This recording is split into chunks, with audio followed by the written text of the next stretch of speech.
One piece of advice I would give is the only wrong way to have this conversation is not to have it.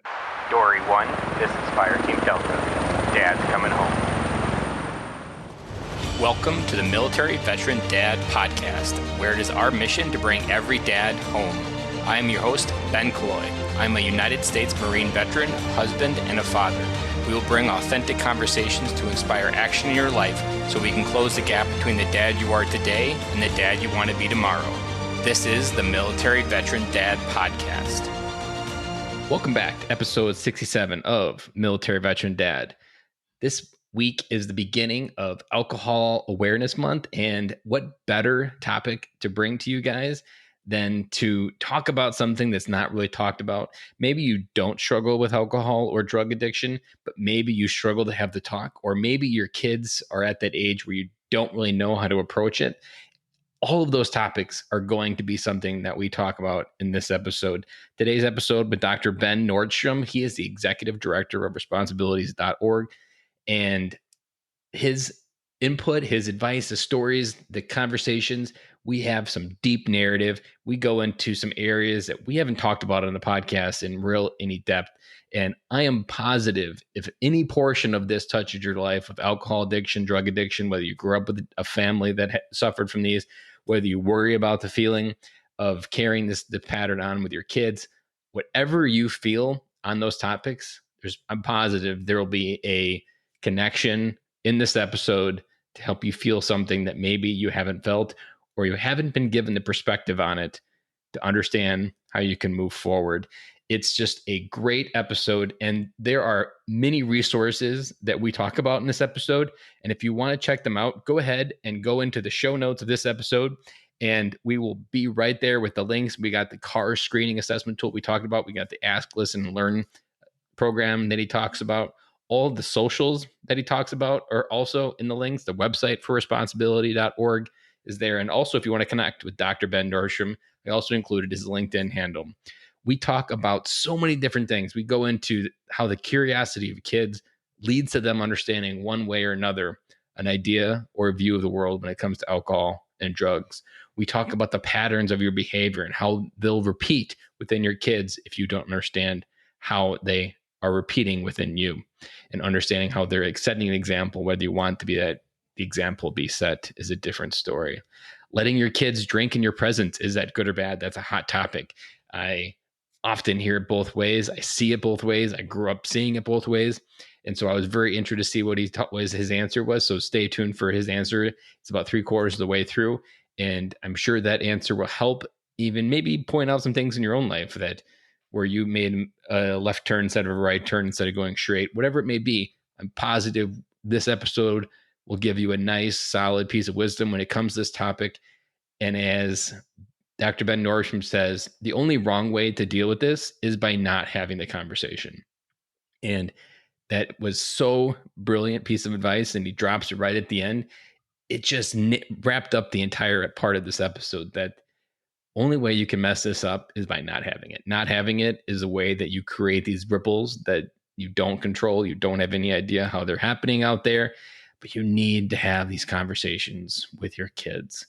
So without further ado, let's talk with Dr. Ben Nordstrom. Welcome to the show, Ben. Well, thanks so much for having me. I'm really glad to be here. I'm excited. I'd never interviewed a Ben before, so this will be fun, having two Bens in the same video conference here. Well, hopefully it'll be clear to everybody which one of us is speaking. So, yeah, hope our voice is enough distinction. Go ahead and tell a little bit everybody about your background, what you do today, and a little bit about your family, what your family looks like right now. Sure. So I am the executive director of responsibly.org. And we are an independent nonprofit that is funded by some leading members of the distilled spirits producer community. And our mission is really to prevent alcohol-related harm in society. There are kind of three big components to the mission that we have. The first is to eliminate underage drinking. The second is to eliminate drunk driving, and working with some partners to eliminate all forms of impaired driving, including drugged driving. And the third big thing that we do is promote responsible drinking among adults who choose to drink.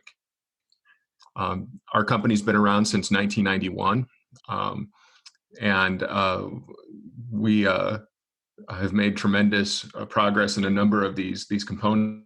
But obviously, we have a long ways to go as a society to eliminate alcohol-related harm. My personal background is that I'm an addiction psychiatrist by training. I also have studied criminology and used to be in academics, and then a number of years ago kind of transferred into the nonprofit world. And about a year ago, came on board with responsibly.org, and I'm really excited to be here because it's, for the first time in my career, an opportunity to prevent alcohol-related problems from happening, as opposed to reacting to them once they've already taken root. In addition to this, I'm also a psychiatrist with the U.S. Army Reserve. I've had the opportunity to deploy a couple of times. As a matter of fact, one was just this past year. Had the kind of unusual experience of having to call an employer before I even started to let them know that I had orders to deploy, but they were extremely supportive of it, thank God. Like they're legally required to, though, as well. Well, there's legally required, and then there's enthusiastic making your life harder support. than it has to be. Yeah, I was lucky to be met with enthusiastic support, and I know not everybody is in that camp, so I know how lucky I am. In terms of my family, I've been married now for 23 years this summer, and we have two daughters. One is a high school senior, and the other is a college sophomore, and they're both at home because of COVID-19 right now. So we're kind of back to the future in terms of all living under one roof. And good and bad, because you probably were just getting ready for the empty nest phase, and now you're they came back home for the good reasons versus like rubber banding back to your basement because they couldn't figure out how to boot up their operating system for their life.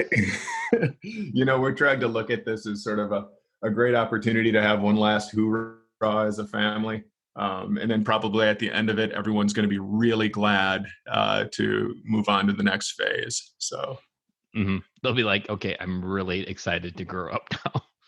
Exactly. Any trepidation about going to college is going to be overwhelmed by the relief of finally being able to get out of the house. So, has your son committed to go to college? Two daughters. Yes, both of them. Two daughters. Yep. Got it. Do they know what they're going to do? No, not really. Not quite yet. So it'll be, I'm sure, an interesting process to watch unfold as they figure that all out. So as you wrote off there or spoke about a lot of different things that you're good at, a lot of them all go on the idea around the mind. And I'd be curious to ask, like, what sparked your curiosity of the mind when you first were growing up? So I grew up in a family full of doctors. My grandfather was a surgeon. My dad's a gastroenterologist. We've got all kinds of doctors, nurses, physical therapists, dentists all over my family. And the joke growing up was that my parents raised us to believe that we could grow up to be any kind of doctor we wanted. And there are 4 boys in my family, and 3 of us ended up in medicine. So, the programming worked. So I was interested in medicine from a young age because, so many people in my family were in it. The family friends that we had around were all in medicine as well. They were all really stimulated by their work. When they'd get together, they'd talk cases. I always liked listening in on it. And so, pretty early on decided I was interested in pursuing medicine, but I thought I was going to do emergency medicine or something along those lines. But when I got to medical school, I was completely surprised by the fact that I was just taken by psychiatry. Was getting up early to go into the hospital when I was on the rotation, reading through the notes of the people who came in overnight to see which one I should be able to work with, and was just really excited about the whole thing. And it took me a while to realize that this would be a good career for me. because it would never feel like work. It was interesting and stimulating enough that I looked forward to doing the reading. And I looked forward to studying, and so it just kind of was surprised by how much I loved it, and had great mentorship, thankfully, at my medical school, and made that decision and kind of later than a lot of people do in terms of deciding what career they want. But I'm very, very grateful for the fact that I came to that conclusion, and I've never regretted it for a day of my life. Well, it's good that you identified that in the very beginning. What brought you to the Army through that? If you already knew kind of what you were, what intrinsically wanted, what part in the Army was your curiosity pulled towards? So my grandfather was actually a surgeon with the 10th Mountain Division in World War II. And so when we would go to their lake place up in northern Wisconsin, there was always a 10th Mountain flag flying. He never really talked about his specific experiences, like a lot of World War II vets. He played that very close to his vest, but he clearly took a lot of pride in his service. And so I was interested in that my whole life. But after the wars started in 2001, and then later on with Iraq, there was a critical wartime shortage of psychiatrists, and I felt strongly called to bring whatever I had to bear to help our troops in the field. And so when I was done with my training and education, I signed up. And another one of those decisions, I've never been sorry I did it. I've been very glad to have the opportunity to contribute in whatever way I can. That's really cool. And the part about responsibly.org that is, I don't know if everybody knows about it, of the organization, and especially the military, there's not a lot of responsible drinking. It's almost very much of a college culture of responsible drinking. And I remember in Okinawa, so I was there, and the legal drinking age in like 2004 was still 21. And then just like overnight, within a week or whatever the process was, but they lowered it to 18. And you just essentially cut 3 years off of everybody's drinking age, and everybody just goes crazy because you think you have 3 years to wait, and all of a sudden you were automatically allowed to drink. And it's not something that's talked a lot about, or even, I mean, it's talked about in like, don't do something stupid type narrative. That's used the language that military leaders would use, like, don't do something stupid this weekend. But it's not really talked about in like, why do you want to be responsible? Like, that's the part that I don't know if a lot of the conversations, like, why do you want to choose responsibility over stupidity? Is that something you find that why to be responsible is something that isn't talked about? Absolutely. And look, you could not have timed this better, because April is Alcohol Responsibility Month. And so, we're going to be pushing out some materials and some messaging and things around this topic, because there's clearly something missing in the national discourse when it comes to responsible drinking. And a real, I think, key problem is what responsible drinking is going to be very different from person to person. So if you go to the scientific literature and you try to read up on what responsible drinking is, one of the things that you'll figure out pretty quickly is that there's no agreed upon standard. There's no agreed upon definition. And it's one of those things where, kind of to your point, where the message is don't do anything stupid. It's kind of like you'll know irresponsibility when you see it. And I don't think that that's sufficient guidance for a lot of people, because I think a lot of people do want to do the right thing, and they want to do the smart thing. But there's not really been a good national discussion about what that means, or how do we define the parameters. And it probably is tied to, as you were explaining there, I was just thinking about that a lot of people don't fully accept responsibility for a lot of things in their own life. There's this idea that you're responsible for your own life isn't something that everybody is booted up with as they enter the world, that there's just certain things that are taken care of for you, and you don't have to own the quality of your life, and the choices you make actually will determine the quality of life you have in the future. So that threat of responsibility is almost woven in every category, except in this category of alcohol, it can potentially kill people. Like, Absolutely. if you're not responsible to get a job, you can still watch Netflix and you're not going to die. You may not have food on the table in a couple of weeks, but you're not going to die from that responsibility choice or not accepting of it. In this case, if you don't accept the responsible drinking, your actions can literally take the life of someone else. Yeah, and you're absolutely right. Especially when we talk about people drinking and getting behind the wheel of a car. And then that it's one thing to accept risk for oneself, and it's something completely different to create risk for other people. And Mm-hmm. so when we think about responsibility, it's not just being willing to accept the consequences of your decisions or your actions, but there should be a broader discussion where we talk about um, what what can you do upstream of a bad event to prevent a bad event from happening in the first place. Yeah. Alcohol is almost like the end case scenario. Like that is something that it's almost like if you think of a river and you start drinking out of a river that's you test it and it's toxic. Well, it's probably toxic from events that are 4 or 5 miles upstream from maybe someone illegally dumping or something. All of those things flow down river, and whatever point you're drinking out of that river, you're going to be affected by those decisions way upstream.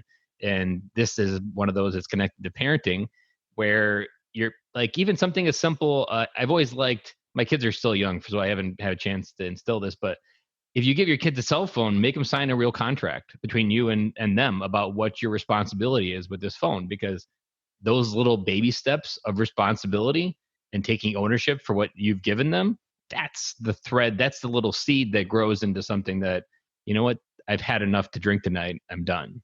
Like that is where those seeds are planted. Yeah, and to your point about your kids being young, what I would say is it's never really too early to start conversations with them about these topics, and even around alcohol. Because little kids are curious about it. Mm-hmm. Um, you know, they uh, they notice what you're doing.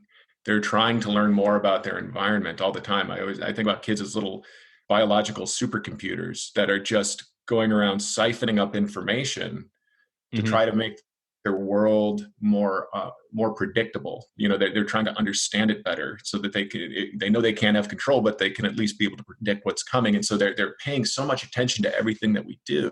And especially in times like this where we can't get away from each other, where we're all stuck under the same roof, they're paying a lot of attention.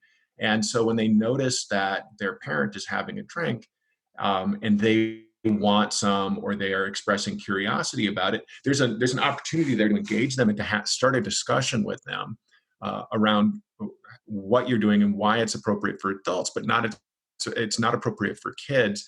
And when you start those conversations when they're really young, it makes it so that then when they're 13, 14, 15, 16 years old, there's some predicate for it. There's some behavioral Foundation. repertoire has been established where there's this open channel of communication. So, it's never really too early to start talking about these things, because we know, and what the research just clearly shows, is that the number one determinant about a kid's drinking behavior comes from their parents, that their parents are the number one influence. And so kids can't read your mind. So you got to kind of talk to them about what your values are, what your And if you're expectations not are. talking, they're watching your actions like you just. Exactly. And so there's always an opportunity to start these. And of course, you're going to talk to a kid at an age appropriate level. You're not going to talk to a 4-year-old about ethanol and how what a standard drink is or anything like that. But you can say this is something for adults, and it's not good for kids because it's not good for your brain and your body when you're little. Your brain and your body have to be developed before it's okay to Mhm. to use this. And so there's ways to start that conversation early on and then continue it as they develop. As they get more sophisticated, the conversation can get more nuanced. And something we haven't pitched in or talked about yet, but I think it's tied right to this topic, is the emotional behavior connected to drinking. And so a lot of parents connect their drinking to sadness or to as a medication for what they're not feeling in their life.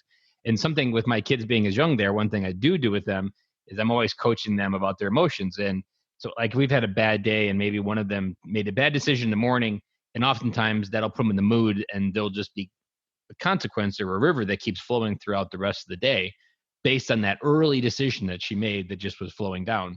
And so when I'm talking to say my daughter about like, you made this decision very early on and that just kind of continued to flow, you can have a better way to handle those emotions and all those different things. So I use emotions kind of as a way, like you're responsible for how you feel and then how you project those emotions onto others.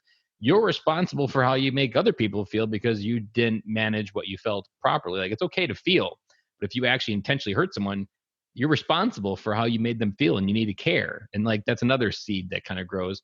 And as you carry that forward like that, and even you think about like if you see a parent sad and they're drinking, they're instantly going to connect that this is there's lots of teenage emotions of feeling sad. It's like an unregulated it's they're figuring out who they are in a very time where their body's changing, their social structure's changing, their pressures of being adult is increasing. And if you already have these coping mechanisms, they're going to copy it if you don't necessarily talk to them or maybe even aware of what you're actually doing in your own life to use alcohol.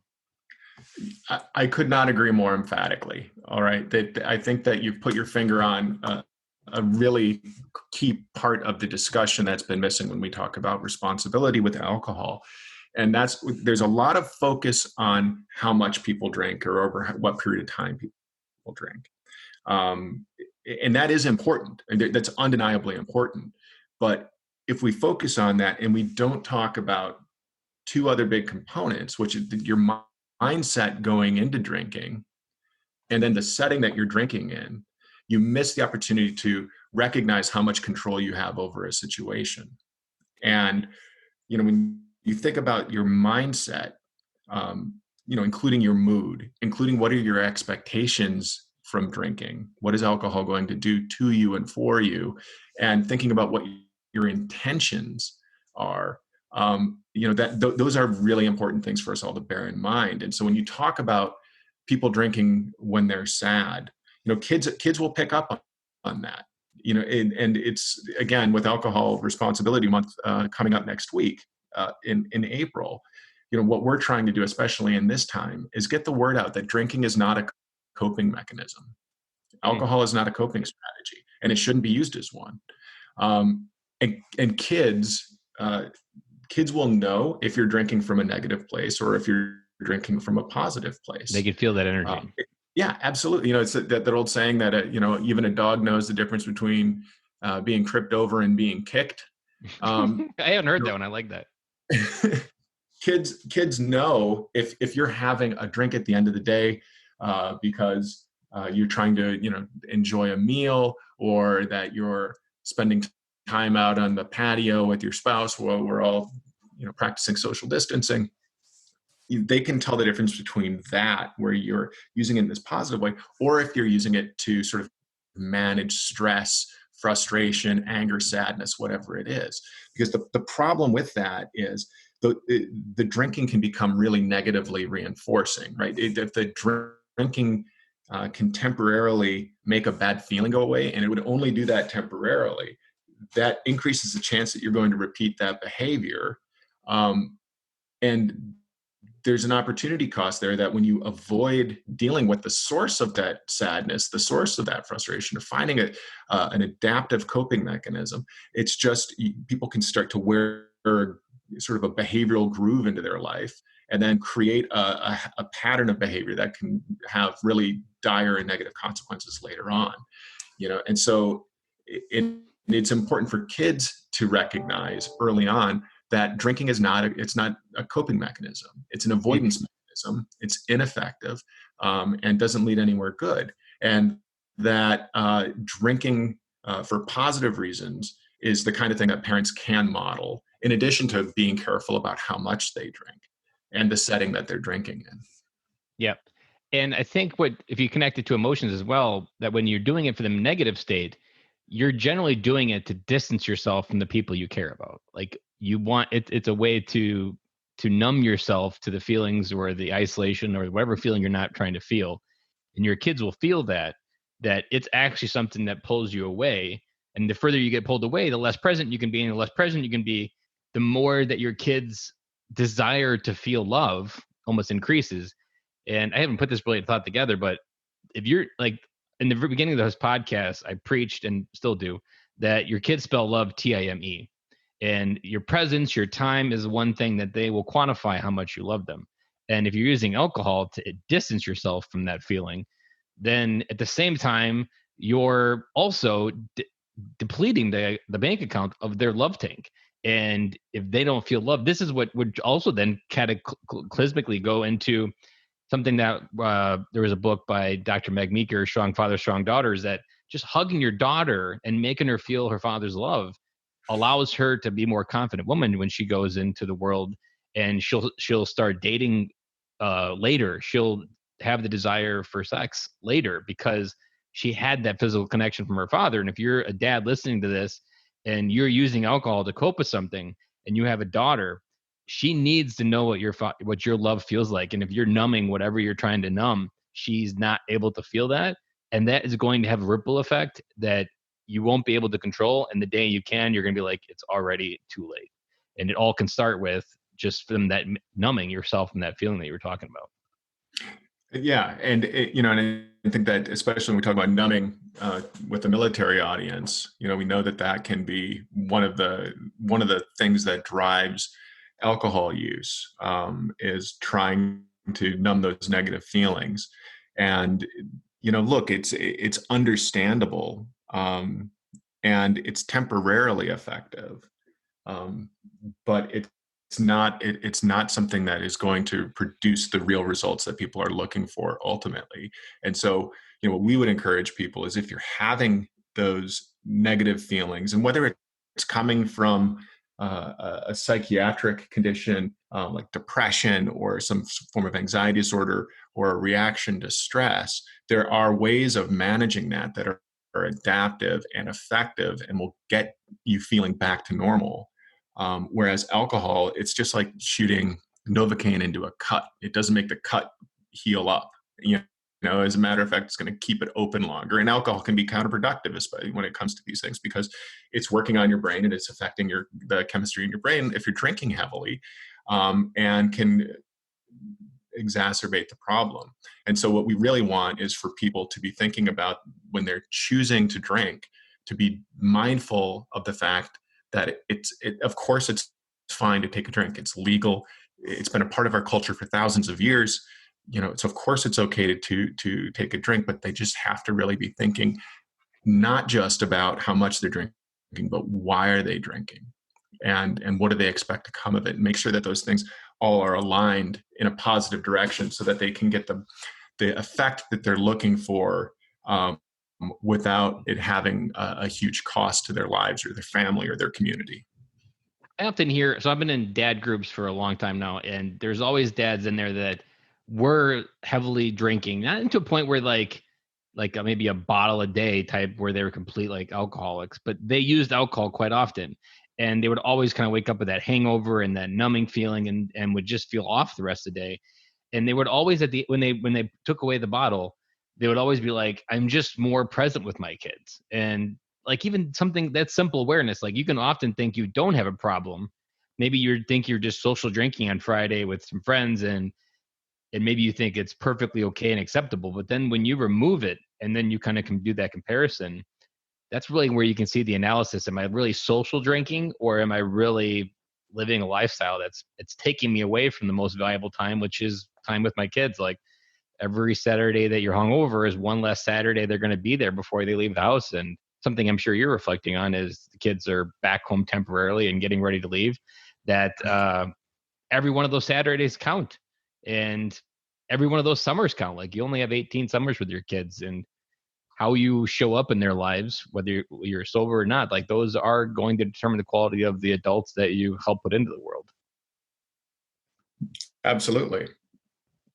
When you think about the military aspect, what is responsibly.org success? What are the programs out there that you've worked with the military on, or what are some of the things the military has within their resources that are connected to this? So we've just kind of recently started reaching out into veterans affairs and veteran matters. The place where we're sort of stepping into this is in Texas, because they have the highest number of military veterans in the country, and just in terms of raw numbers. And so we've been working with various groups down there to see how we can be helpful in terms of getting a responsibility message out, and in terms of some of the other projects and programs that we've worked with partners on. So one of the key ones is a screener called CARS. It's a screening and assessment tool. It's really more under our drunk driving mission or submission. And what CARS does is it helps identify whether there are unmet alcohol, drug, or mental health challenges that a person needs to be addressed in order to really reduce the likelihood that they're going to be rearrested for DWI. So, and it was studied using DWI populations, so that we know that it's got validity for that group, and it's a tool that was really designed by some partners that we have at Harvard Medical School at the Cambridge Health Alliance, and it's available for free and can really be integrated into a treatment court setting. So, for example, veterans courts, and the number one charge in most veterans courts that vets are being faced with is DWI. And so what we want is for people to use a screening and assessment tool such as CARS to help make sure that if there is an underlying cause that's driving the likelihood of this person driving under the influence, that those needs can be identified and then addressed. And that's a good point. And as I don't know, let's say a normal person looking through this lens of alcoholism that doesn't really fully understand it because he hasn't had to deal with it or had it close in his life, it's always hard for me to fathom when you're reading the paper, like this person was registered for their 7th DWI. And like the mind, like to me, if I were to get a DWI, I would just be I would just be in devastation. Like I would feel like a failure. And the idea that I could do it twice would just blow my mind. But yet there's people out there that are in a completely different state. Is there other things that are predictors of people that are repeat DWI that you could talk about? Certainly, mental illness. That we know that people with mental health conditions are overrepresented in the recidivist population, and that kind of makes sense because we know just on the treatment of alcoholism or other drug abuse issues, we know that if there's an underlying cause and people are trying to self-medicate with some sort of substance, that it's really hard for that behavior to change until you treat the psychiatric condition that's really at the root of it, Mm-hmm. And so it is critically important to get those things addressed.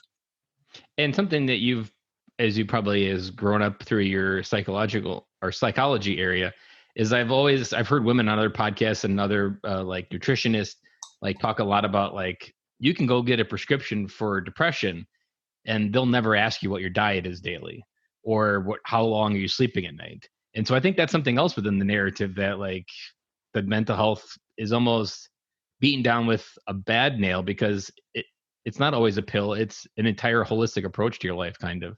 And maybe you don't have a depression, but maybe you're just operating on 4 hours of sleep because you're overworked and you're just trying to provide and you use alcohol as an escapism. But like most doctors I've heard said, like they don't get trained in nutrition. They just get trained that it's medicine and pills that will ultimately cure the disease. And if there's not a pill, then they ultimately don't understand how to fix it. Do you see that within the narrative? Yeah, absolutely. I mean, I think that what you're putting your finger on is the distinction between mental health and mental wellness. That if we think about specific psychiatric conditions, you're talking about something that's pretty far down the path relative to just being mentally well and being in balance and doing all of those sort of affirmative actions that people can undertake to stay optimally fit. It would be the distinction between somebody who is exercising and working with an athletic trainer as opposed to somebody who's working with a physical therapist in rehab. That one is about optimizing function, and the other is about treating a medical condition of some sort. And that more and more, I think people are recognizing that good mental health is really far upstream into that mental wellness space, where we're talking about resiliency, having a lot of good coping strategies available that are well practiced and can be deployed under a lot of different conditions, so that people can maintain balance and hopefully prevent certain mental health challenges like depression or anxiety conditions from manifesting in their lives. I imagine what the statistics would also show that a lot of alcoholism and drunk driving is correlated to the amount of opportunity they have in their life. And I think this is something that veterans fall harder to, because when we transition out, we can often feel like the opportunity just dried up in our life and that there is no next step for us to take. And so we almost want to escape from the inevitable that is maybe that our life isn't worth living, that we don't want to come to that conclusion. So we use alcohol to numb. And I'm sure even on the civilian side, that the amount of opportunity you have in your life can directly correlate to the amount of hope in your life.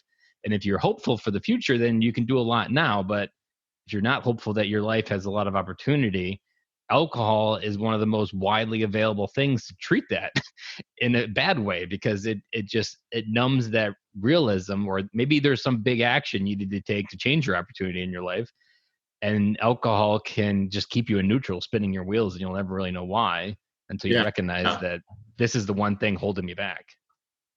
So there's an expression from Finland that's a little crude, but it's effective, and that it's like pissing on yourself to warm up.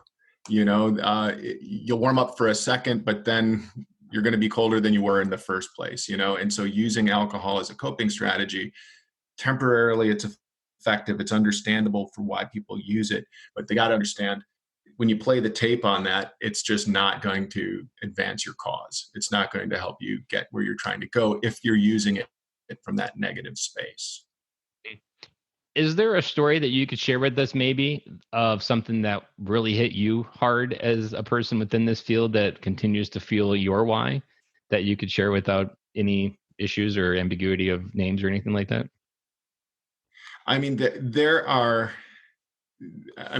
almost too many of them, and it'd be hard to pick just one. But I think the kind of modal case, it would be somebody, we can talk about it on the veteran side, people coming back, and I'm a reservist. So when you see people come back from deployments, and they're having a hard time making that shift from operating in a military culture to now having to shift into a civilian culture, to be moving at a military op tempo to then a civilian op tempo, and to have that clear sense of mission and purpose that comes in military settings, to then trying to find that same mission and purpose in a civilian setting with very clear roles and jobs in a military setting, to coming back into a civilian setting where your family had to figure out a way to keep the wheels turning and the trains running on schedule in your absence. And then you come home and you've got to try to reintegrate yourself into that. And then people starting to drink from the challenges that come with all of that. And if you add in traumatic stress, it's of course that's a bit of a force multiplier when it comes to this, but it doesn't even need to be there. There's no easy deployment, right? I mean, because these things are true in any deployment. When people come back, they still have to deal with these issues. And then people if they start to drink, and then if they're not addressing these concerns, the problems that come with that avoidance behavior start piling up.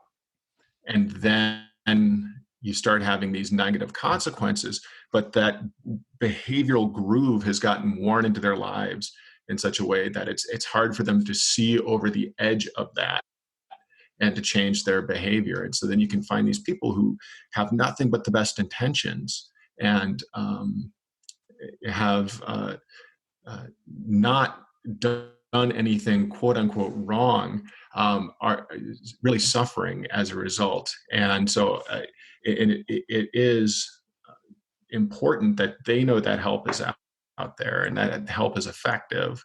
But it does involve taking that step of reaching out or allowing somebody to reach out to you. Got it. You inspired a question that I'm not sure where you're going to land on this one. So, and often I think, I don't know whether it's false or not, what is it, but it's often common where a parent will tell themselves, as long as my kid is drinking within my presence, it's okay. And it's almost like socially, maybe it's a family party and they have a bar in the basement and they're okay doing all of that within the presence of being in mom and dad. Is there research to say that that is a better way, or does that actually just fuel it when they're outside your house that you lose control over it? Is that like a false narrative parents tell themselves that it's okay to do it that way?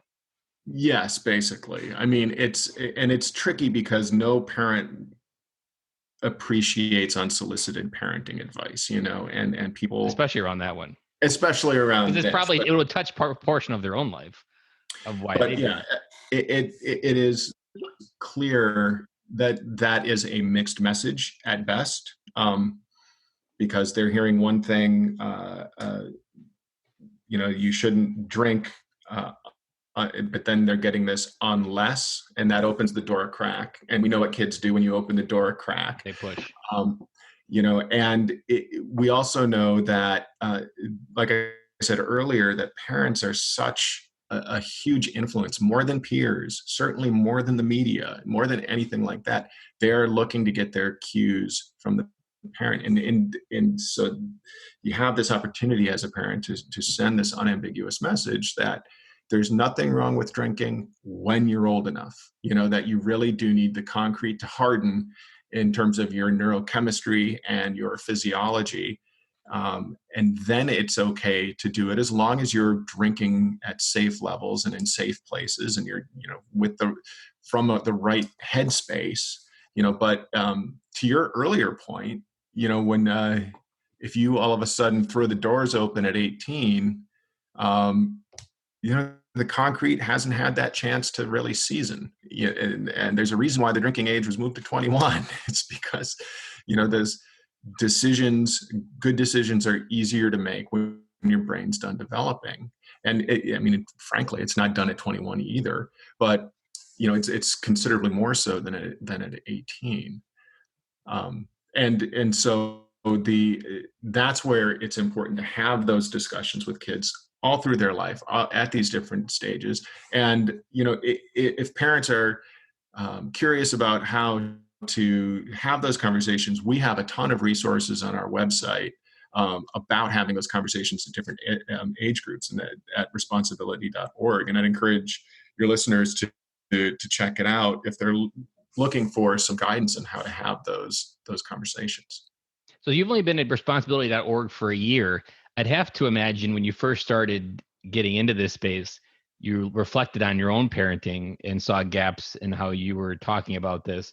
Is there anything that you could share from a mistake that you maybe made that you first started to understand, like, man, I did okay, but maybe I could have done better in your own parenting?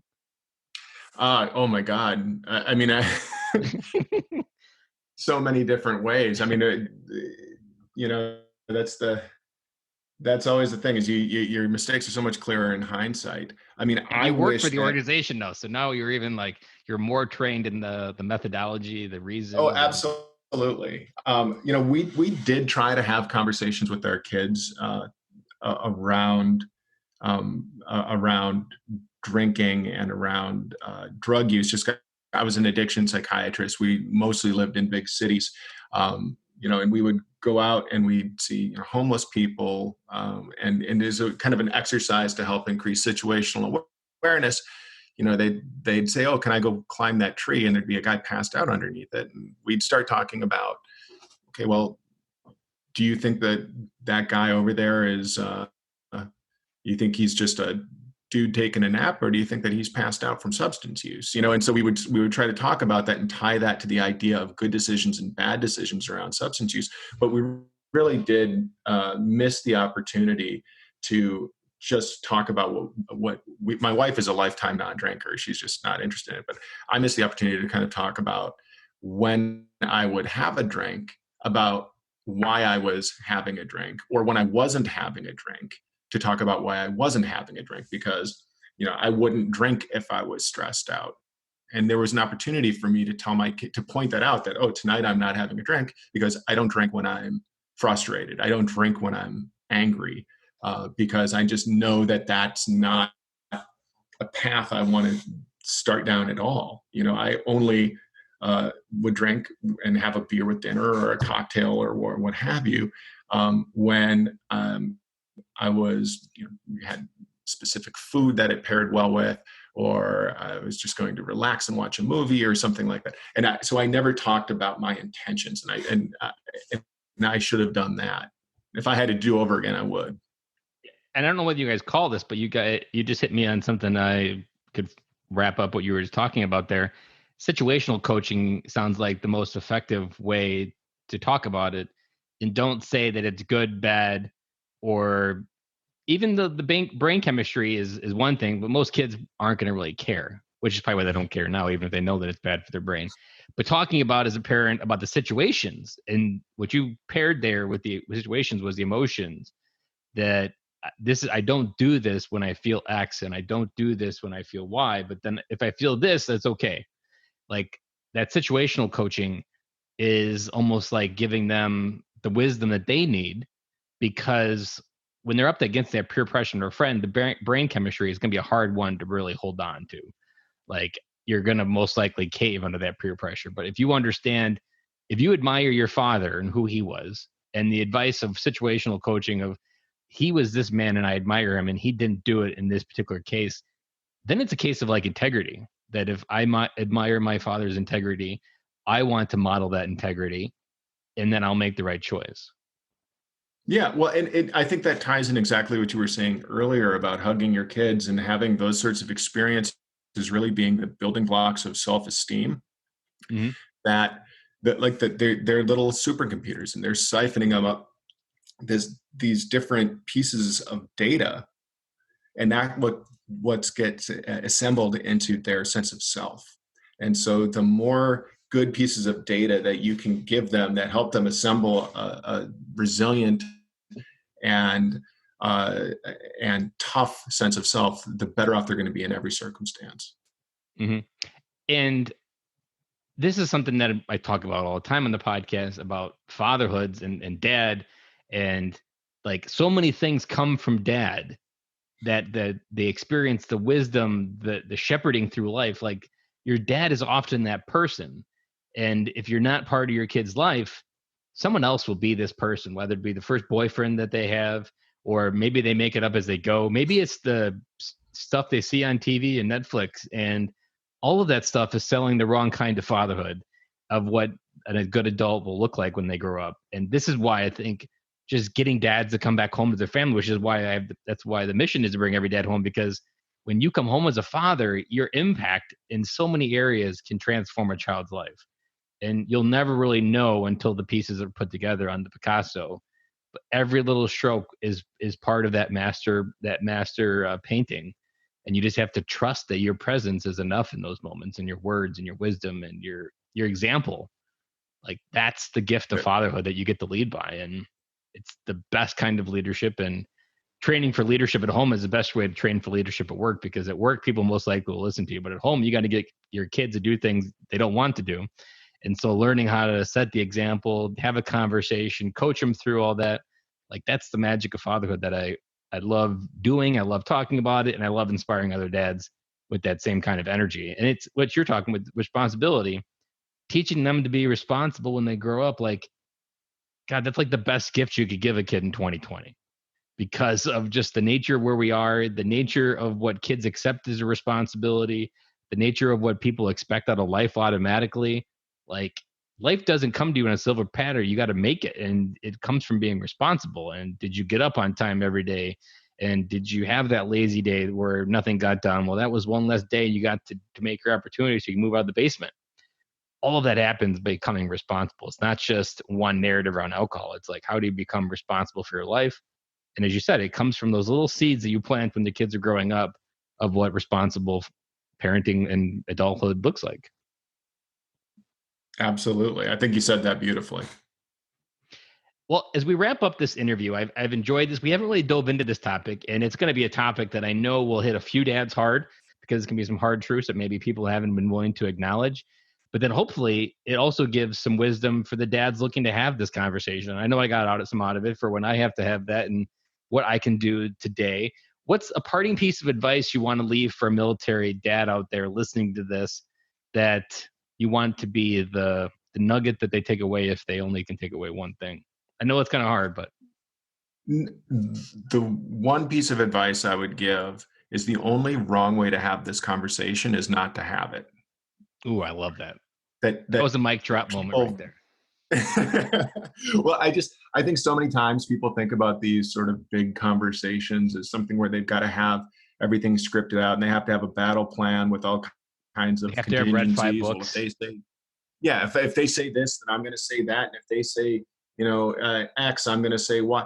It doesn't have to be that scripted. As a matter of fact, that can get in the way of it just being authentic and in the moment. Like I said, our website, responsibly.org, has got materials to help people guide their way through this if they want to use them. But what we'd encourage is just embrace the messiness of it, seize the opportunity, and just start the conversation early on so that it's never this big momentous conversation later, and that what you want to do is just have a continuum of conversations that get more sophisticated and more nuanced as the kid gets older and better able to understand it. Is there any challenge going on for the month of April that parents can take part in, or is there any type of social media campaign that you guys are running? Well, it is Alcohol Responsibility Month, and so we're going to be pushing out a lot of things with that hashtag.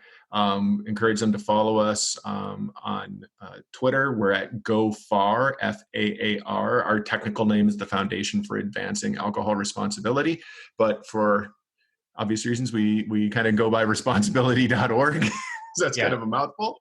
But we're at GoFAR on Twitter. We have another program called Ask, Listen, Learn, which is a free course for schools to use, all about alcohol in the developing brain.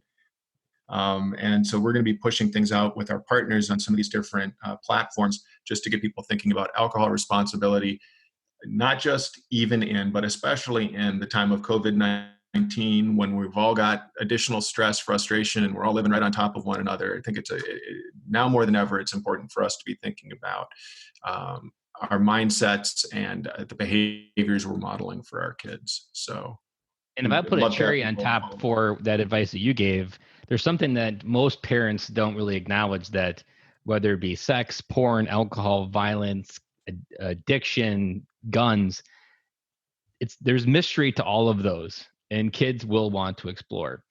And there's a fundamental truth to every one of those categories, that if you don't become the first voice within their knowledge of understanding it, someone else will. And if you're okay outsourcing that, fine, but most likely that's not the voice, or you're not going to subscribe to what they're going to sell. And it will already be too late by the time you realize that someone else already answered this question for your kids. The mystery is gone and they're already starting to use it. Absolutely right.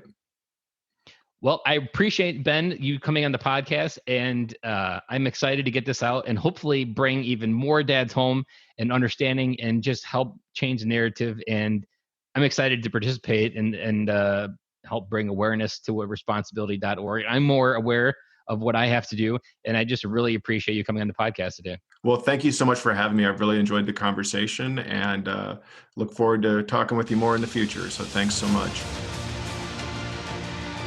That's a wrap, and thank you for listening to today's show, and I really hope you enjoyed it. The lifeblood of any new podcast are the reviews. If you haven't reviewed the podcast yet on iTunes, I would really appreciate it, and you will help us get the message out to even more military veteran dads. As John Maxwell says, if there is hope in the future, there is power in the present. Dads, it's time to come home.